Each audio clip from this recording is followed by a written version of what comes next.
जैसे जैसे समय बदलता जाता है, बहुत सारी चीजें बदलती हैं और जो चैलेंज हमारे सामने आते हैं, उनके नए नए सॉल्यूशंस भी सामने आते हैं। समय रहते हमें भी उन सॉल्यूशंस को समझना चाहिए। आज के दौर का सबसे बड़ा चैलेंज है डिस्ट्रैक्शन, टाइम को मैनेज ना कर पाना और प्रोडक्टिव ना हो पाना। और इसी चैलेंज को सॉल्व करने के लिए जो नई थ्योरी, जो नया कॉन्सेप्ट आज हम डिस्कस करने वाले हैं, वो है माइंड मैनेजमेंट का, ना कि टाइम मैनेजमेंट का। आज की बुक समरी है mind management not time management, productivity when creativity matters, जिसे लिखा है डेविड कैडवी ने। डेविड कैडवी भी एक राइटर और एक पॉडकास्टर हैं। वो लोगों को अपने क्रिएटिव काम में प्रोडक्टिव बनने में मदद करते हैं। उनकी बुक्स की 1 मिलियन से ज्यादा कॉपीज बिक चुकी हैं। डेविड टेडएक्स, दी पोस्ट और ऑब्जर्वर में भी आ चुके हैं। तो बात यह है कि कई बुक्स और स्पीकर्स ये बताते हैं कि अपने टाइम को कैसे अच्छे से इस्तेमाल किया जाना चाहिए। वो आपसे ये करो या वो करो करने के लिए कहते हैं, लेकिन सच्चाई तो ये है कि चीजों को पूरा करने का टाइम मैनेजमेंट से कोई ताल्लुक ही नहीं है। ये सिर्फ इस बात पर डिपेंड करता है कि आप अपने माइंड को कैसे मैनेज करते हैं। ये समरी माइंड मैनेजमेंट को पाने के लिए आपको कुछ सिंपल और पावरफुल टेक्निक सिखाने वाली है। तो आइए बिना देर किए शुरू करते हैं। आज की book summary mind management not time management, productivity when creativity matters by David Kadavy. आप इसे अपने चारों ओर देखते हैं। रोज लोग पैसा कमाने की भागदौड़ में लगे रहते हैं, इसीलिए आपको हर एक सेकंड को सही जगह पर इस्तेमाल करना चाहिए। पैसा कमाने के लिए आप अपना कैलेंडर अलग अलग एक्टिविटीज से इस कदर भर देते हैं कि आपके पास आराम करने का वक्त ही नहीं होता। और इतना ही नहीं, आजकल तो लोग मल्टीटास्किंग भी करने लगे हैं, यानी कई काम एक साथ करना, जैसे लंच करते हुए अपने ईमेल का जवाब देना। क्या ये वही हसल कल्चर यानी भागदौड़ वाला कल्चर है जिसका एक हिस्सा बनकर सभी गर्व महसूस करते हैं? क्या हमेशा थका थका रहना, गुस्सा करना या परेशान महसूस करना आम बात हो गई है? ये समरी ये साबित कर देगी कि टाइम मैनेजमेंट अब किसी काम का नहीं रहा और इससे आपको कुछ भी नहीं मिलेगा। आप ये सीखेंगे कि माइंड मैनेजमेंट सक्सेस पाने और कोई भी काम करने में कैसे आपकी मदद कर सकता है। आप ये भी सीखेंगे कि कुछ पाने के लिए आपको किसी भी तरह की जल्दबाजी करने की कोई जरूरत नहीं है। टाइम मैनेजमेंट नहीं, माइंड मैनेजमेंट अपने गोल्स को पाने का बेहतर तरीका है। तो आइए शुरू करते हैं इस पहले चैप्टर से, mind management not time management. इस बुक के ऑथर डेविड कैडवी खुद को एक राइटर नहीं मानते थे। उन्हें बचपन से ही लिखना कुछ खास पसंद नहीं था, लेकिन एक दिन उन्हें एक ऐसी बुक डील ऑफर की गई जिससे कोई बेवकूफ ही मना करता। इसीलिए डेविड ने अपनी लाइफ को इस तरह प्लान किया ताकि वो एक बुक लिख सकें। सबसे पहले उन्होंने इस बात का ध्यान रखा कि उनके पास बुक लिखने के लिए अच्छा खासा टाइम हो।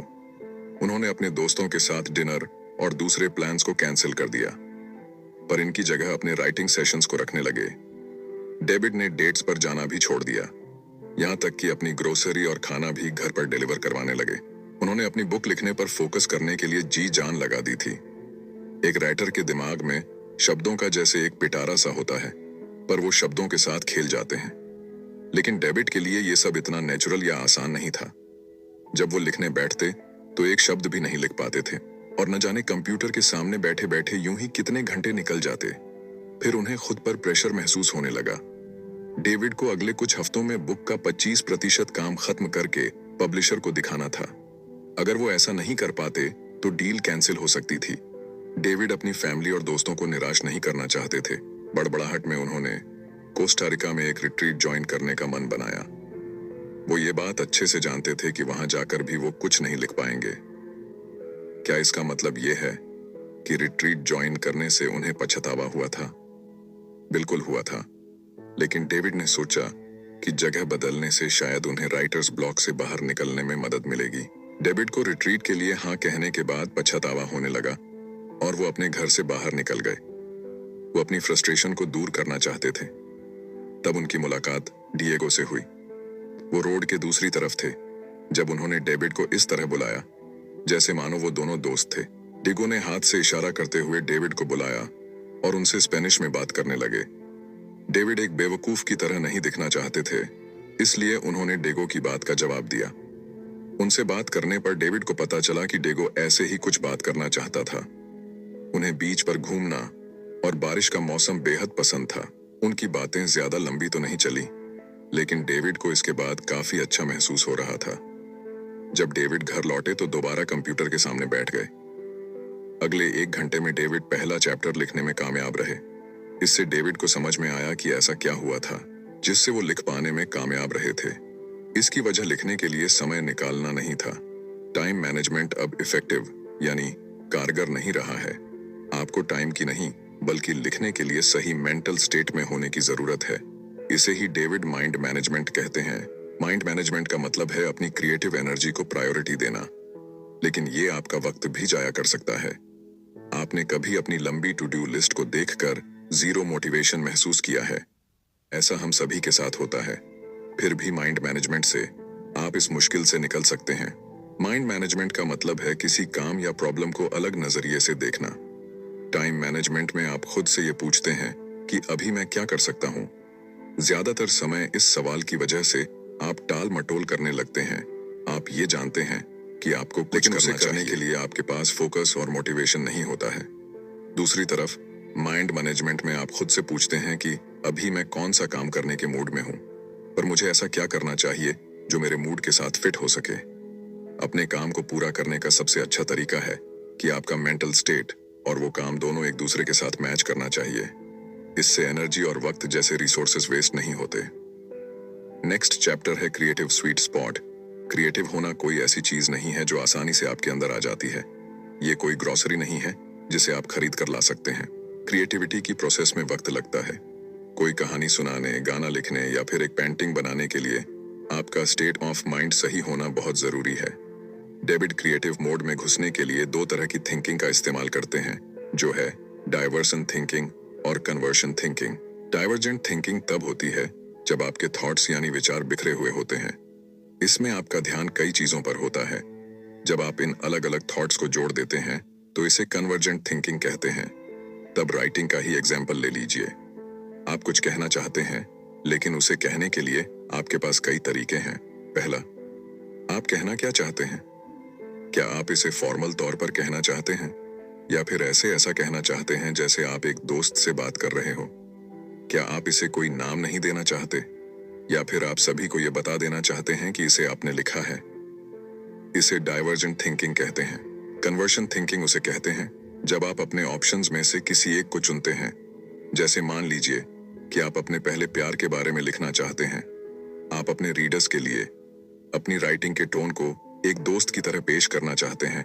आप इसे कोई नाम नहीं देना चाहते क्योंकि आप खुद की पहचान सबके सामने नहीं लाना चाहते। इसीलिए अच्छे क्रिएटिव आइडियाज बनाने के लिए आपको डाइवर्सेंट और कन्वर्शन थिंकिंग दोनों की जरूरत होती है। अपने फाइनल प्रोडक्ट को ब्रिलियंट बनाने के लिए आपको सबसे बेहतरीन आइडियाज की जरूरत है, पर आप इन आइडियाज को कैसे ढूंढेंगे? अपने क्रिएटिव स्पॉट को पहचान कर। आपका क्रिएटिव स्पॉट उस वक्त और उस जगह के बारे में बताता है जिसमें आप अपना बेस्ट क्रिएटिव काम कर पाते हैं। क्रिएटिव काम ऐसी चीज नहीं है जिसे आप किसी गाइड बुक की मदद से कर सकते हैं, जिसमें कोई लॉजिक या कोई मैथमेटिकल फॉर्मूला काम नहीं आता। क्रिएटिव वर्क एक ऐसा अनोखा थॉट प्रोसेस है जिसे हम अक्सर इंसाइट कहते हैं। न्यूरो साइंटिस्ट के मुताबिक इंसाइट अचानक हुए एहसास या नजरिए में हुए बदलाव को कहते हैं। इंसाइट को एक यूरेका मूवमेंट भी मान सकते हैं, जो तब होता है जब कुछ मिलने से आपकी आंखों में खुशी के आंसू आ जाते हैं। क्या आपको कभी अचानक से कोई ब्रिलियंट प्लान आइडिया आया है? उसे ही यूरेका या फिर मिल गया ये मोमेंट कहते हैं। ये तब होता है जब अपने गाने के कुछ मिस शब्द आपको अचानक से मिल जाए या आप अपनी कहानी का एक परफेक्ट प्लॉट ढूंढ निकालते हैं। अब दोबारा कुछ पेंट करना चाहते हैं, लेकिन यह नहीं जानते कि क्या पेंट करें, तो इसके लिए अपने पसंदीदा कार्टून कैरेक्टर को पेंट करने के बारे में अचानक याद आना एक यूरेका मोमेंट होगा। जिनके खास वक्त के दौरान अपने क्रिएटिव स्पॉट को ढूंढना आसान हो सकता है। याद रखिएगा कि ये माइंड मैनेजमेंट के बारे में, टाइम मैनेजमेंट के बारे में नहीं। आपकी एनर्जी हर एक दिन या पूरे दिन एक जैसी नहीं रहती है। जैसे जॉब पर आपकी बहुत सी एनर्जी खर्च हो जाती है, ऐसे ही अपने दोस्तों के साथ सोशलाइज करना या अपनी पेंटिंग या नोबेल पर काम करने जैसे काम भी आपकी बहुत सारी एनर्जी ले लेते हैं। इसीलिए दिन का वो सही वक्त ढूंढ निकालिए जब आपके अंदर सबसे ज्यादा एनर्जी होती है। आपको अपने सिस्टम यानी अपने स्लीप साइकिल से भी तालमेल बनाकर रखना होगा। ये सिस्टम आपको दिन में जगे रहने में मदद करता है। इसे ऊपर जाती हुई एक लाइन की तरह सोचिए। जितना ज्यादा आप जागे रहेंगे उतने ज्यादा आप अलर्ट रहेंगे, लेकिन जागे रहने के साथ साथ अलर्ट रहने को आपका स्लीप डट सिस्टम रोक देता है। दूसरे शब्दों में कहें, अगर आप एक रात अच्छे से नहीं सोएंगे तो आपका स्लीप डेट बहुत ज्यादा हो जाता है। अपने स्लीप डेट को नीचे जाती हुई एक लाइन की तरह सोचिए, क्योंकि ये आपके एनर्जी को कम करता है। आपके सिस्टम और स्लीप डेट दोनों की लाइन दोपहर के शुरुआती वक्त लगभग 2:30 बजे मिलती है। इसी वजह से आप इस वक्त सुस्त और थका हुआ महसूस करते हैं। अपनी बॉडी क्लॉक को समझने से आपको अपने काम पर आसानी से फोकस करने में मदद मिलती है। बहुत से लोग सुबह सुबह बहुत फोकस्ड होकर काम करते हैं, जैसे बेस्ट वायलिन प्लेयर अपने दिन की शुरुआती 2-4 घंटे मन लगाकर प्रैक्टिस करते हैं। मशहूर राइटर वर्जीनिया वुल्फ और साइकोलॉजिस्ट BFP ऐसा ही करते हैं। ऐसा इसलिए क्योंकि सुबह का वक्त वो समय होता है जब लोग पूरी तरह से जगे हुए और सबसे ज्यादा अलर्ट रहते हैं। अपने क्रिएटिव स्पॉट को हासिल करने के लिए डेविड ने एक और तरीका बताया है। इसे वो फर्स्ट आवर रूल कहते हैं, जो अपने काम को पूरा करने में उन्हें डिसिप्लिन रहने में मदद करता है। जब आप अपने दिन का सबसे पहला घंटा अपने प्रोजेक्ट पर लगाते हैं तो उसे फर्स्ट आवर रूल कहते हैं। और ये कोई ऐसा वैसा प्रोजेक्ट नहीं होना चाहिए, बल्कि आपका सबसे इंपॉर्टेंट प्रोजेक्ट होना चाहिए। ऐसा करने से आप उस प्रोजेक्ट को जल्दी पूरा कर पाएंगे। इसे सुनकर ऐसा लग रहा होगा ना कि क्या आप ऐसा सच में मुमकिन है? तो जवाब है जी हाँ, बिल्कुल मुमकिन है। अपने दिन की शुरुआत अपने सबसे इंपॉर्टेंट काम से कीजिए, यानी एक ऐसे काम से जो आपको करना ही है। ऐसा करने से इसे पूरा करने के लिए आपके आलसी होने के चांसेस काफी कम हो जाते हैं। ऐसा करना उस काम में आने वाली रुकावटों को भी रोकता है। इस इंपॉर्टेंट लर्निंग को लेने के बाद बढ़ते हैं नेक्स्ट चैप्टर की ओर, द 4 स्टेजेस ऑफ क्रिएटिविटी। जब आप असल में राइटिंग और पेंटिंग नहीं कर रहे हैं, तब भी आप राइटिंग और पेंटिंग कर सकते हैं। क्रिएटिविटी का प्रोसेस सिर्फ राइटिंग और पेंटिंग के बारे में नहीं है। इसे सोशल साइकोलॉजिस्ट ग्राम बोलर कंट्रोल के 4 स्टेज या क्रिएटिविटी के 4 स्टेज कहते हैं। पहला स्टेज है प्रिपरेशन, यानी कि तैयारी करना। यह तब होता है जब आप अपने प्रोजेक्ट के बारे में सब कुछ सोचते हैं। आपकी स्टोरी में कौन सी कैरेक्टर होंगे, आपका गाना कितना लंबा होगा, पेंटिंग बनाने के लिए आप किस चीज का इस्तेमाल करेंगे। ये ब्रेनस्टॉर्मिंग यानी दिमाग चलाने वाला स्टेज है। इसमें आपके पास अपने प्रोजेक्ट की इतनी इंफॉर्मेशन होती है कि आप एक चलते फिरते इंसाइक्लोपीडिया की तरह हो जाते हैं। डेविड ने भी अपनी बुक पर इसी तरह काम करना शुरू किया था। ऐसा भी वक्त हुआ जब वो अपने लिविंग रूम में बैठकर इंफॉर्मेशन के ऐसे सोर्सेज को खोलकर देखा करते थे। डेविड के चारों ओर बुक्स, न्यूज़पेपर और जर्नल्स बिखरे रहते थे। उनके पास एक व्हाइट बोर्ड भी था, जिस पर वो पॉसिबल टॉपिक्स और चैप्टर लिखते थे। डेविड ने जो रिसर्च की थी वो समय की बर्बादी नहीं थी, ये उन्हें क्रिएटिविटी के अगले स्टेज तक पहुंचने में मदद कर रही थी। दूसरा स्टेज इंक्यूबेशन है। ये ऐसा वक्त होता है जब आप अपने प्रोजेक्ट पर इतना एक्टिव होकर काम नहीं करते हैं। आप शायद किसी और चीज पर काम कर रहे होते हैं या फिर अपने दोस्तों और फैमिली के साथ वक्त बिता रहे होते हैं। हमें बीच बीच में ब्रेक लेने की जरूरत होती है। इसी काम को तुरंत पूरा करने के लिए खुद को मजबूर करना हमेशा काम नहीं करता है। ऐसा करने से आप फ्रस्ट्रेट होने लगेंगे और आपको गुस्सा आ जाएगा। ऐसा होने से आपको अपने क्रिएटिव स्पॉट को ढूंढने में और तीसरे स्टेज पर जाने में मुश्किल होगी। तीसरा स्टेज एलिमिनेशन है। ये यूरेका या आहा मूवमेंट है। तीसरे स्टेज को पूरी तरह नहीं समझाया जा सकता। ऐसा इसलिए क्योंकि ये अचानक से होने वाला और अनप्रेडिक्टेबल होता है। जैसा कि बताया गया है कि अगर आप जरूरी तैयारी नहीं करेंगे तो आप इस स्टेज तक नहीं पहुंच सकते। आपको पहले स्टेज पर बहुत सा वक्त देना होगा। आइए जानते हैं कि पहला स्टेज आपको तीसरे स्टेज पर पहुंचने में कैसे मदद करता है। इसके लिए हम दी बीटल्स के पॉल मैककर्टनी का एग्जाम्पल लेंगे। पॉल ने यस्टरडे नाम का वो यादगार गाना बड़े ही अनोखे तरीके से कंपोज किया था। उन्हें इस गाने की धुन अपने सपने में सुनाई दी थी। जब उनकी आंख खुली तो वो आंधी नींद में उठकर अपने पियानो पर उस धुन को बजाने लगे और इस तरह इतिहास के सबसे महान गानों में से एक गाना बना। लेकिन ये इतना भी आसान नहीं था। यस्टरडे लिखने से पहले भी पॉल कुछ गाने लिख और बना रहे थे। वो सालों से म्यूजिक क्रिएट करते आ रहे थे और क्योंकि वो यस्टरडे जैसा गाना लिख पाए थे, उनका काम वही नहीं रुक गया था। नहीं, पॉल ने यह पक्का किया कि वो चौथे स्टेज को भी अच्छे से पूरा करें, जो है वेरिफिकेशन। चौथा स्टेज वेरिफिकेशन है। ये तब होता है जब आप एलिमिनेशन की स्टेज में आए यूरेका मूवमेंट के बारे में सोचते हैं। इसमें आप ये पक्का कर लेते हैं कि आपका जो आइडिया था वो फुल प्रूफ और ब्रिलियंट है। आप ये डबल चेक करते हैं कि किसी चीज की कमी तो नहीं है। पॉल को 100% विश्वास तो नहीं था कि उनका बनाया हुआ गाना ओरिजिनल था। उन्हें लगा कि हो सकता है कि यह भी एक ऐसी धुन थी जो उन्होंने पहले कभी सुनी थी। ऐसे वक्त ऐसे ईएनपी या सॉफ्टवेयर नहीं हुआ करते थे जो ये बता सके कि कोई धुन ओरिजिनल है या नहीं।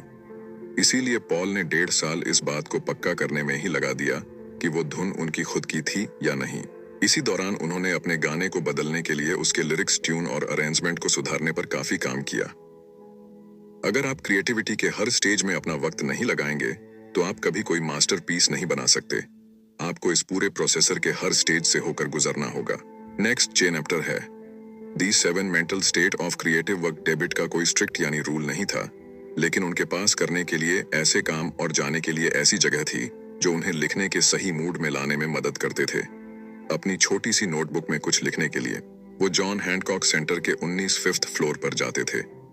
ये थॉट्स शुरुआत में बिखरे हुए से रहते हैं, लेकिन इन्हें लिखने के बाद डेविड को वो दूसरी चीजें भी दिखने लगती हैं जो उन्हें लगता था कि अपने बुक में शामिल करनी चाहिए। जॉन हैंकॉक सेंटर डेविड को उनके थॉट्स को अरेंज करने में मदद करता था। एब्सेंटो कॉफी नाम की एक कॉफी प्लेस थी जो डेविड को बहुत पसंद थी। वहां का मन लुभाने वाला खूबसूरत नजारा और कॉफी बीन्स की सुगंध उस जगह को राइटिंग के लिए एक आइडियल जगह बनाती है। डेविड की तरह आप भी अपने मेंटल स्टेट के मुताबिक अलग अलग तरीके के काम कर सकते हैं। आपका mental state in 7 mental status में से एक हो सकता है। पहला है प्रायोरिटाइज्ड मेंटल स्टेट। ये तब होता है जब आप एक प्लान बनाते हैं। आप ये फैसला लेते हैं कि आपको क्या करने की जरूरत है और आप उसे कैसे हासिल करेंगे। इसमें आप ये भी डिसाइड करते हैं कि क्या इंपॉर्टेंट है और क्या नहीं। यही तो डेविड जॉन हैंकॉक सेंटर में करते थे। दूसरा है एक्सप्लोर मेंटल स्टेट। ये रिसर्च करने के बारे में नहीं है। इसमें स्पेसिफिक सवालों के स्पेसिफिक जवाबों को देने की जरूरत नहीं होती। एक्सप्लोर मेंटल स्टेट में अपनी क्यूरियोसिटी को खोला छोड़ने और इसके लिए गिल्टी फील ना करने के बारे में कहा गया है। जैसे मान लीजिए कि आप कुछ पेंट करने का सोच रहे हैं।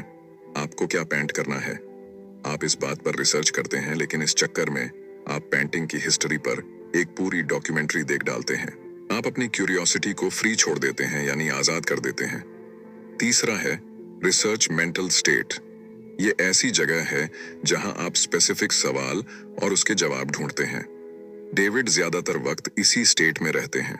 वो ये रिसर्च करते हैं कि एक चैप्टर को कैसे बनाया जाए या फिर ये कैसे वेरीफाई किया जाए कि अपनी बुक में जो फीनेक्ट वो लिखने वाले हैं वो सही है या नहीं। चौथा है जनरल मेंटल स्टेट। ये वो स्टेट है जहां आप एक्चुअल में काम करते हैं। आप पहले दिए गए मेंटल स्टेटस में इकट्ठे किए गए आइडियाज को जोड़कर कुछ बनाते हैं। जैसे अपना पहला ड्राफ्ट लिखना। पांचवा है पॉलिश मेंटल स्टेट। ये स्टेज उस काम को एडिट करने और तराशने का है जो आपने पिछली स्टेट में बनाया था। जैसे आप ये ध्यान देते हैं कि आपके सेंटेंस का कोई मतलब हो। पेंटिंग में आप ये चेक करते हैं कि कैनवास पर ऐसी कोई जगह ना छूट गई हो जहां आपने पेंट नहीं किया, या कोई ऐसा कलर तो नहीं है जिसे और ज्यादा डीप या हल्का करने की जरूरत है। छठा है एडमिनिस्ट्रेटिव मेंटल स्टेट। आप हमेशा अपने क्रिएटिव काम पर फोकस नहीं कर सकते। आपकी भी कुछ जिम्मेदारियां हैं जो आपको करनी होगी, जैसे अपने बिल्स भरना और अपनी फैमिली के साथ वक्त बिताना। ये मेंटल स्टेट इसलिए जरूरी है क्योंकि आपको अपनी लाइफ के दूसरे एरिया पर भी ध्यान देना होगा। आखिर में रिचार्ज मेंटल स्टेट होता है। इसमें आपको खुद को आराम देने और रिफ्रेश करने की जरूरत होती है। एक दिन छुट्टी लीजिए या वेकेशन पर जाइए जब डेविड अपनी बुक होती है। एक दिन छुट्टी लीजिए या वेकेशन पर जाइए एक नॉइस। जब डेविड अपनी बुक को लेकर स्ट्रेस लेते हैं तो वो मसाज लेने चले जाते हैं। कभी कभी फनी वीडियो या मूवी देखना भी इसमें मदद कर सकता है। खुद को शांत करने और अपने माइंड को रिलैक्स करने के तरीके ढूंढे। क्रिएटिव साइकिल्स डेविड का बड़ा अजीब सा रूटीन था। रात को 12 बजे से सुबह 4 बजे तक वो सिर्फ अपनी बुक पर फोकस करते थे। सुबह 4 बजे वो लाइट ऑफ करते, अपना कंप्यूटर बंद करते और दोपहर तक सोते रहते। अगले दिन दोपहर में डेविड तैयार होते और कॉफी शॉप चले जाते। वो कैफे में तब तक काम करते जब तक उसके बंद होने का वक्त नहीं हो जाता था। इसी को डेविड क्रिएटिव साइकिल कहते हैं। ये एक ऐसा रिपीट होने वाला साइकिल है जिसमें अपने काम में आगे बढ़ने के साथ साथ आपको आराम करने का वक्त भी मिलता है। क्रिएटिव साइकिल में क्रिएटिविटी के 4 स्टेज होते हैं, जिसमें आप प्रिपेयर, इनकलबेट, एलिमिनेट, ऑनर, वेरीफाई करते हैं। क्रिएटिव साइकिल को टाइम पर बेस्ड होने की जरूरत नहीं है। ये हफ्तों और यहाँ तक कि कई अलग अलग मौसम पर बेस्ड हो सकता है। आइए क्रिएटिव साइकिल का एक एग्जाम्पल देखते हैं। बैड क्रिएटिविटी की पहले स्टेज प्रिपरेशन को रात में करना पसंद करती है। रात की शांति उन्हें फोकस करने में मदद करती है। नॉइस, इसीलिए वो अपने गाने के लिए बहुत सी इंफॉर्मेशन ढूंढ पाती है, चली जाती है। होने से वो क्रिएटिविटी के दूसरे स्टेज में चली जाती है, जो है इंक्यूबेशन। जब वो सोती है तो बेथ का ध्यान अपने क्रिएटिव काम पर नहीं रहता। इससे सुबह बेथ को आराम और इंस्पायर्ड महसूस होता है। वो क्रिएटिविटी के तीसरे स्टेज में पहुंचाती है, जो है इल्यूमिनेशन। जब वो अपना ब्रेकफास्ट खाती है तो उन्हें एक आहा मूवमेंट मिलता है। उन्हें अपने गाने के सही अल्फाज मिल जाते हैं और वो तुरंत उन्हें अपने पास रखे टिश्यू पेपर पर लिख लेती है। पूरी दोपहर अपने गाने को सुधारने में लगा देती है। वो कुछ अल्फाजों को बेहतर अल्फाजों से बदल देती है और उस धुन को बजाने के लिए बेस्ट इंस्ट्रूमेंट्स को चुनती है। अपने माइंड को मैनेज करने के लिए बहुत से ऑप्शंस हैं। आपको सिर्फ वो ढूंढने की जरूरत है जो आपको सबसे ज्यादा सूट करता है। नेक्स्ट चेन अप्टर है क्रिएटिव सिस्टम्स। एक बार डेविड बड़ी मुश्किल में थे। उन्हें अपने पॉडकास्ट के लिए डॉक्टर रॉक के साथ इंटरव्यू करना था। डॉक्टर रॉक डेविड के लिए एक इंस्पिरेशन थे। उन्होंने यूर ब्रेन एट वर्क नाम की एक बुक लिखी थी, जिसकी मदद से डेविड ये समझ पाए थे कि क्रिएटिव वर्क में माइंड कैसे काम करता है। डेविड डॉक्टर रॉक को अपना आइडियल मानते थे, लेकिन जिस दिन डेविड को डॉक्टर रॉक से बात करनी थी, उन्हें कई मुश्किलों का सामना करना पड़ा। पहले जो अपार्टमेंट उन्होंने रेंट पर लिया हुआ था, वहां कंस्ट्रक्शन का काम चल रहा था। पूरे दिन वहां शोर रहता था। एक पॉडकास्ट को रिकॉर्ड करने के लिए इससे खराब हालत नहीं हो सकती थी। दूसरा, डेविड हाल ही में अपनी बुक लिखने के लिए पनामा सिटी में रहने आए थे, पर अपने नए मोहल्ले को इतने अच्छे से नहीं जानते थे। इसलिए उन्हें इस बात का कोई अंदाजा नहीं था कि इंटरव्यू के लिए उन्हें कोई अच्छी दूसरी जगह कहाँ मिल सकती थी। तीसरा, डेविड जानते थे कि इस इंटरव्यू का स्केड्यूल बदलना नामुमकिन होगा, क्योंकि डॉक्टर रॉक जैसे जाने माने लोग हमेशा बिजी रहते हैं। ये जिंदगी में एक बार मिलने वाला सुनहरे मौके जैसा था। ऐसा लग रहा था कि ये साफ है कि क्या होने वाला है। डेविड को पॉडकास्ट कैंसिल करना होगा। उस दिन कुछ भी ठीक नहीं हो रहा था, लेकिन डेविड का क्रिएटिव सिस्टम एक्टिवेट हुआ और उन्होंने डॉक्टर रॉक को एक ईमेल लिखा। न जाने कैसे लेकर अचानक से वो ना उम्मीद महसूस नहीं कर रहे थे। उन्होंने हर उस प्रॉब्लम का उपाय निकाल लिया था जो उनके सामने आ रही थी। आखिर में डेविड डॉक्टर रॉक के साथ रिकॉर्डिंग करने में कामयाब हो गए थे। क्रिएटिव सिस्टम में एक ऐसा रिपीटिंग प्रोसेसर है जो आपको अपने क्रिएटिव काम को करने में मदद करता है। यह आपको जानने में मदद करता है कि अपनी मेंटल एनर्जी को ध्यान में रखते हुए क्या स्टेप्स लेने चाहिए। क्रिएटिव सिस्टम को एक छाती की तरह सोचिए, जो आपके क्रिएटिव साइकिल और क्रिएटिविटी के स्टेज को कवर देता है। ये बेसिकली पूरे क्रिएटिव प्रोसेसर की देखरेख करता है। क्रिएटिव सिस्टम को कम से कम क्रिएटिव डोज की जरूरत होती है। ये वो सबसे छोटी चीज है जो आप अपने क्रिएटिव काम को आगे बढ़ाने के लिए कर सकते हैं। मान लीजिए कि आप एक राइटर हैं। आपका मिनिमम क्रिएटिव डोज है अपनी बुक का एक पैराग्राफ लिखना। मिनिमम क्रिएटिव डोज आपको अपनी दूसरी प्रायोरिटीज पर ध्यान देने में मदद करता है। क्रिएटिव काम के लिए ओपन लूप भी अच्छी चीज है। आइए एक एग्जाम्पल से समझते हैं। जब आप अपनी बिल्ली को खाना देते हैं तो आप ध्यान देते हैं कि उसका खाना खत्म होने वाला है। आप सुपरमार्केट से बिल्ली का खाना लेने के लिए एक मेंटल नोट बना लेते हैं। ये एक ओपन लूप इसलिए है क्योंकि कैट फूड खरीदना है आपके दिमाग में लगातार चलता रहता है, तब भी जब आप दूसरा काम कर रहे होते हैं। ओपन लूप आपके माइंड में जगह गिरे रहता है। ये मेंटल स्पेस, ये जगह तभी खाली हो सकती है जब आप उस काम को पूरा कर लेते हैं, यानी कैट फूड खरीद लेते हैं। एक नेगेटिव चीज जैसा लग रहा है ना, लेकिन ओपन लूप आपकी क्रिएटिविटी के लिए फायदेमंद होते हैं या आपके प्रोजेक्ट को आगे बढ़ाने में मदद करते हैं। आइए उस एग्जाम्पल पर वापस चलते हैं जहां आप एक राइटर थे और अपनी बुक के लिए एक पैराग्राफ लिख रहे थे कि आपके दिमाग में एक कूपन लूप बनाता है जिसे आप अगले दिन और आगे आने वाले दिनों में वापस देख सकते हैं। इस तरह अगर आप अपना पूरा दिन राइटिंग में नहीं भी लगा पाते हैं तो भी आपको गिल्टी महसूस नहीं होगा। जब तक आप प्रोग्रेस कर रहे हैं, आप आगे बढ़ते रहेंगे और अपना मोमेंटम नहीं खोएंगे। क्रिएटिव सिस्टम की सबसे अच्छी बात यह है कि आप बहुत सारे ओपन लूप रख सकते हैं। एक लूप आपकी स्टोरी के प्लॉट से जुड़ सकता है, जबकि दूसरा स्टोरी के कैरेक्टर के बैकग्राउंड से। क्रिएटिव सिस्टम आपको बहाने बनाने से भी रोकता है। आप ये भी नहीं कह सकते कि आपके पास टाइम नहीं है, क्योंकि मिनिमम क्रिएटिव डोज के लिए कुछ ही मिनट चाहिए होते हैं। और अब वो मोड जिसे हम कहते हैं कंक्लूशन, यानी अभी तक हमने जितने भी चैप्टर पढ़े और सुने उनकी की लर्निंग्स को हम यहाँ पर रिपीट करेंगे। सबसे पहले आपने सीखा कि माइंड मैनेजमेंट क्या होता है। इसका मतलब है अपने काम को करने के लिए सही मेंटल स्टेट बनाना। यह खुद से यह पूछना है कि मैं कौन सा काम करने के मूड में हूँ, पर मैं ऐसा क्या कर सकता हूँ जो उस मूड में फिट हो सके। दूसरा, आपने सीखा कि अपने क्रिएटिव स्वीट स्पॉट को ढूंढकर आप माइंड मैनेजमेंट हासिल कर सकते हैं। डेवोजेंट ऑनर कन्वर्शन थिंकिंग अप्लाई करने से आप ऐसा कर पाएंगे। दोनों तरीकों से आप यूरेका मूवमेंट बना सकते हैं, जो आपके क्रिएटिव काम में अचानक आए कामयाबी की तरह होता है। अपने क्रिएटिव स्वीट स्पॉट को ढूंढने के लिए आपको अपने सबसे प्रोडक्टिव टाइम को पहचानना होगा। ज्यादातर लोग सुबह काम करना पसंद करते हैं क्योंकि उस वक्त के दौरान डिस्ट्रैक्शन कम होते हैं। तीसरा, अपने क्रिएटिविटी के 4 स्टेज के बारे में जाना। आपको कुछ कमाल बनाने के लिए इन सभी स्टेजेस से गुजरना होगा। ये स्टेज प्रिपरेशन, इंक्यूबेशन, इल्यूमिनेशन और वेरिफिकेशन है।